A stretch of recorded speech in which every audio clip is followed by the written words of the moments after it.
a pu sélectionner les contenus pertinents pour la problématique. Dès que nous avons pu donc élaguer et retenir avec justification ce qui intéresse notre domaine et notre sujet, nous allons pouvoir méthodologiquement arriver à la dernière étape, qui est l'étape de la reconstruction d'une présentation de l'état de l'art,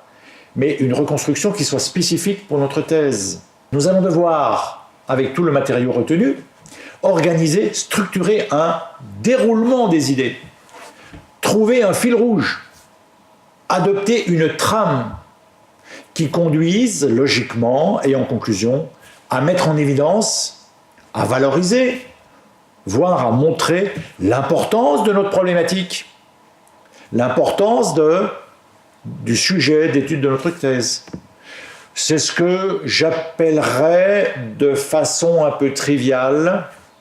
le cœur de notre réacteur nucléaire, de notre recherche, c'est-à-dire notre problématique. En somme, l'écriture de notre état de l'art, dans la thèse, première partie théorique, cette écriture doit être orchestrée de telle sorte qu'elle conduise tout naturellement vers la question qu'on se pose, c'est-à-dire vers cette problématique qui est le point focal d'importance, d'intérêt, de pertinence de notre recherche. Donc, cette mise en forme de l'ensemble du contenu d'état de l'art est quelque chose de très important. N'oublions pas que la thèse écrite, le document écrit, est un exercice aussi de communication auprès d'un lectorat et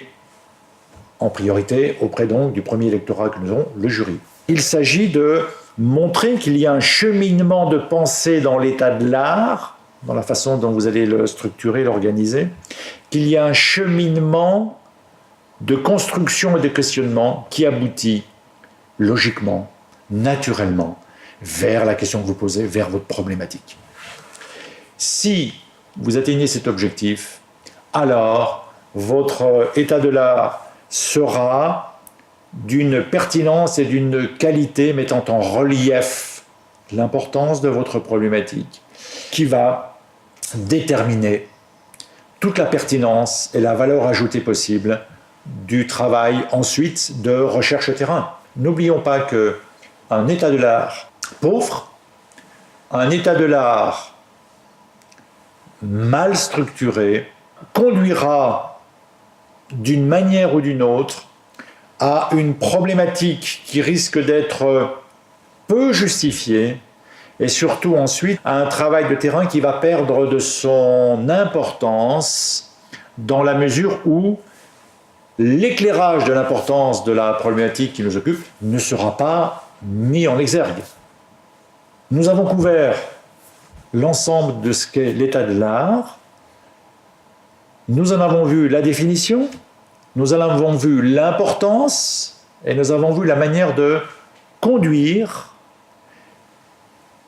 la fabrique d'un état de l'art, donc une méthode pour recueillir l'information,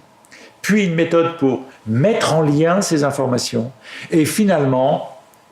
une méthode pour écrire, rédiger, mettre en musique l'ensemble des informations recueillies à l'aune de la problématique de notre recherche. Ce qui fait que, pour conclure, sur un domaine et un sujet donné, l'état de l'art sera différent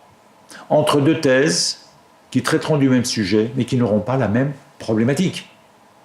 Donc votre état de l'art doit être exhaustif mais aussi original, spécifique, personnalisé. Si vous êtes intéressé par l'offre de 10 billets à distance proposée par l'ESM de Genève en langue française, ou si vous souhaitez de plus amples informations sur ce programme, n'hésitez pas à nous contacter par téléphone ou par courrier électronique, ou encore à consulter notre site internet.